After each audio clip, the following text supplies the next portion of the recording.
أعوذ بالله من الشيطان الرجيم. بسم الله الرحمن الرحيم.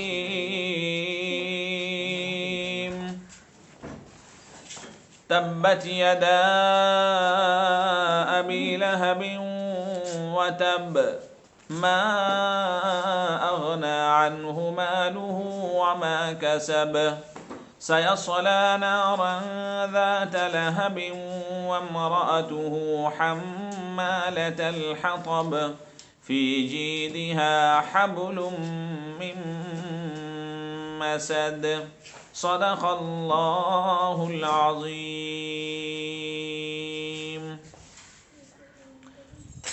محترم حضرات، سامعین کرام،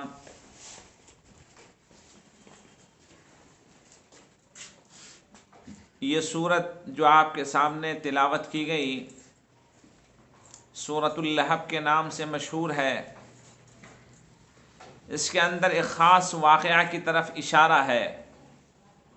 چھوٹی سورت دیکھنے کے اعتبار سے بہت مختصر ہے، چھوٹی ہے، لیکن اس کے اندر بہت سارے مضامین کو رب العزت نے چند الفاظ میں بیان کر دیا ہے. اس سورت کا پورا بیک گراؤنڈ یہ ہے، پس منظر یہ ہے، جیسا کہ مفسرین نے لکھا ہے کہ ایک موقع پر جب اللہ کی طرف سے جبریل امین یہ آیت لے کر آئے وَأَنذِرْ عَشِيرَتَكَ الْأَقْرَبِينَ، اور آپ ڈرائیے اے محمد صلی اللہ علیہ وسلم اپنے قریبی رشتہ دار کو. حضور پاک صلی اللہ علیہ وسلم نے اسی مناسبت سے اپنے گھر سے نکل کر ایک پہاڑی ہے مکے میں، کعبہ کے پاس میں ہے، جس کا نام ہے صفا.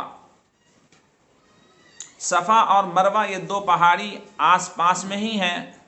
حج کرنے والے، عمرہ کرنے والے خوش نصیب لوگ ان دونوں پہاڑی کے درمیان سعی کرتے ہیں، یعنی آتے جاتے ہیں، دوڑ بھی لگاتے ہیں.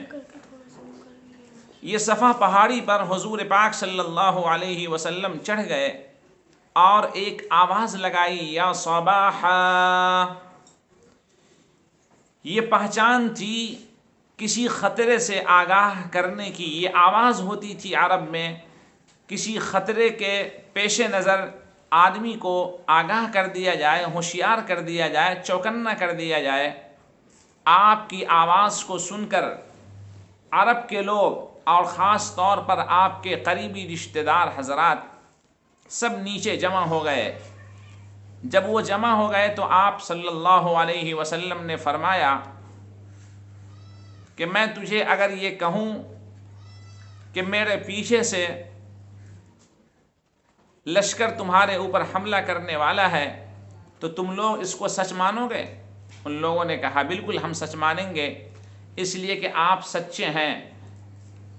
یعنی آپ کی سچائی کا ہر ایک اعتبار کرتا تھا، قائل تھا، اس کو مانتا تھا. حضور پاک صلی اللہ علیہ وسلم نے ارشاد فرمایا، میں تجھے جہنم کے عذاب سے ڈرا رہا ہوں کہ اگر کفر و شرک پر اسی طرح قائم رہے تو جہنم کے عذاب میں تمہیں مبتلا ہونا پڑے گا. یہ سن کر سب لوگ کچھ تو نہیں کہے، لیکن آپ کے چچا جن کا نام تھا عبد العزیٰ اور جن کو ابو لہب کہا جاتا تھا، ابو لہب کے نام سے مشہور تھے، انہوں نے کہا تبا لک یا محمد الہذا جمعتنا، تیری بربادی ہو اے محمد، اسی کام کے لیے ہم لوگوں کو یہاں تم نے جمع کیا ہے. یعنی حضور پاک صلی اللہ علیہ وسلم کو بد دعا دی. اور یہی وہ ابو لہب ہے جس کا کام یہ تھا کہ پوری زندگی جناب محمد الرسول اللہ صلی اللہ علیہ وسلم سے دشمنی رکھی. آپ جہاں بھی اللہ کے دین کے پیغام کو لے کر جاتے تھے یہ پیچھے پیچھے آپ کے ساتھ چپکا رہتا تھا. آپ جب دین کی بات سمجھا چکے ہوتے تھے یہ پیچھے سے آ کر سامنے یہ کہتا تھا کہ اے لوگو تم اس کی بات نہ ماننا، اس کا دماغ بیکار ہو گیا ہے، اس کی بات میں کبھی مت آنا۔ حضور پاک صلی اللہ علیہ وآلہ وسلم کو اس نے بد دعا دی، آپ خاموش رہے، اللہ تبارک و تعالی نے اس کے نتیجے میں یہ سورت نازل فرمائی۔ اور تھوڑا سا اگلا واقعہ یہ ہے کہ ابو لہب اور اس کی بیوی، یہ دونوں خاص طور پر حضور پاک صلی اللہ علیہ وسلم اور صحابہ کرام رضوان اللہ علیہم اجمعین سے دشمنی رکھتے تھے۔ ان کے پاس مال و دولت بھی اور بال بچے بھی زیادہ تھے، لہذا یہ سمجھتا تھا کہ اگر کوئی مصیبت آئے گی، عذاب اگر ہم پہ آئے گا، کوئی پریشانیاں آئیں گی، ہم مال دے کر اور بال بچوں کی مدد سے، طاقت سے اس پریشانیوں سے نجات پا لیں گے۔ قرآن نے یہ کہا تبت یدا ابی لہب وتب، ابو لہب کے دونوں ہاتھ ٹوٹ گئے، یعنی وہ غارت ہو گیا۔ مفسرین نے یہ لکھا ہے کہ ابو لہب کا جو آخری وقت تھا وہ بہت ہی زیادہ اندوہناک، تکلیف دہ، مصیبت سے بھرا ہوا تھا، اور وہ اس طرح تھا کہ حضور پاک صلی اللہ علیہ وسلم پر ایمان نہ لانے کے نتیجے میں اس کو طاعون کی بیماری لاحق ہو گئی، اور اس کے نتیجے میں اس کو گلٹیاں نکل گئیں، بہت ہی زیادہ پریشان، چلاتا تھا، چیختا تھا۔ جیسے آج کل کے زمانے میں ایک بیماری آئی ہوئی ہے کورونا، اسی طرح کی کوئی اللہ کی طرف سے خاص ایسی بیماری تھی، ابو لہب سمجھ بھی نہیں سکا اور اس کو بیماری لاحق ہو گئی۔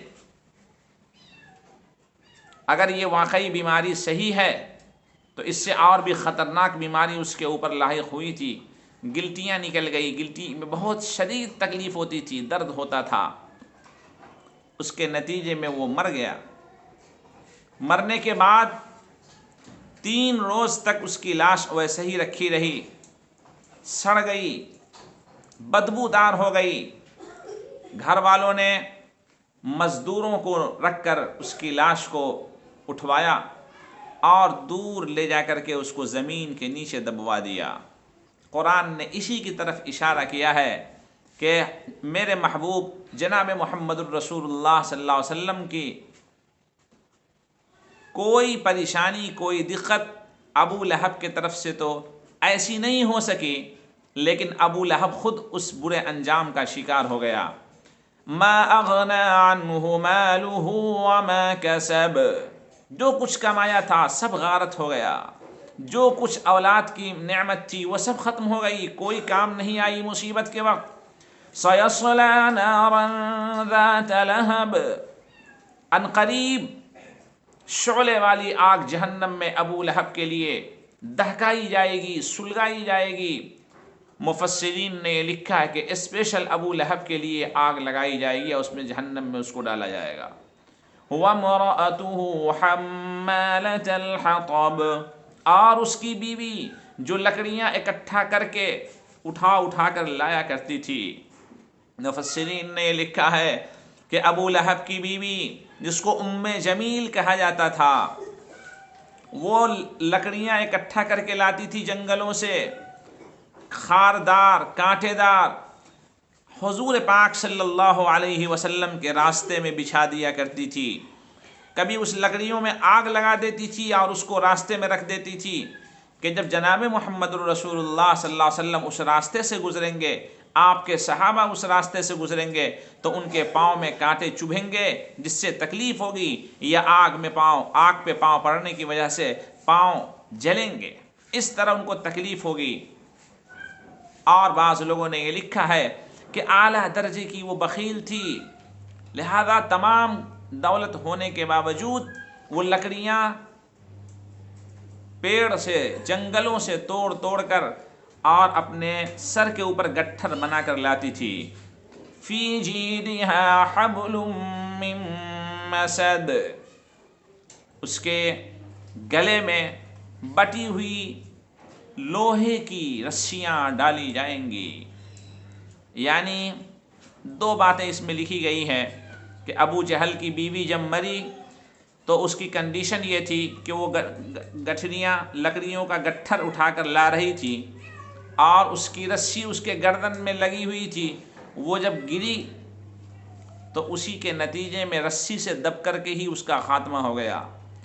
اور بعض مفسرین نے یہ لکھا ہے، من مسد کی تفسیر میں من حدید لکھا ہے، یعنی آخرت میں اللہ تبارک و تعالیٰ کی طرف سے ابو لہب کی بیوی کو ایسی سزا دی جائے گی کہ لوہے کی بٹی ہوئی خاردار اور تکلیف دہ رسی اس کے گردن میں ڈال کر اس کو جہنم میں گھسیٹ کر لایا جائے گا۔ میرے بزرگوں اور دوستو، اللہ تبارک و تعالیٰ نے نبی پاک صلی اللہ علیہ وسلم کے دشمنوں کو شروع زمانے میں بھی بہت برے انجام تک پہنچایا ہے۔ آج بھی دنیا کے وہ لوگ چوکنے رہیں، ہوشیار رہیں، جو لوگ کھلے طور پر اس پورے کائنات کے سردار جناب محمد الرسول اللہ صلی اللہ علیہ وسلم کی شان میں گستاخیاں کرتے ہیں، بد تہذیبی کرتے ہیں، بے ادبی کرتے ہیں اور برے القاب سے آقا صلی اللہ علیہ وسلم کو یاد کرتے ہیں، ان کے خلاف غلط باتیں کہتے ہیں، لکھتے ہیں، ان کو ہوشیار رہنا چاہیے کہ کل وہ اللہ زندہ تھا، آج بھی زندہ ہے، کل بھی زندہ رہے گا۔ جس طرح اللہ نے اپنے حبیب جناب محمد الرسول اللہ صلی اللہ علیہ وسلم کے دشمنوں کو برے انجام تک کل پہنچایا تھا، آج بھی اللہ اس بات پر قادر ہے کہ ان کا بہت برا خاتمہ ہونے والا ہے۔ جو آپ کے دشمن ہیں ان کا نام و نشان مٹ جانے والا ہے۔ اللہ تبارک و تعالی ہم سب کو اپنے نبی صلی اللہ علیہ وسلم سے محبت، عقیدت اور عشق عطا فرمائے اور پوری زندگی آقا صلی اللہ علیہ وسلم کی سنت کو اپنے دلوں سے، اپنے آنکھوں سے اس کو لگانے کی توفیق عطا فرمائے۔ وآخر دعوانا ان الحمد للہ رب العالمین۔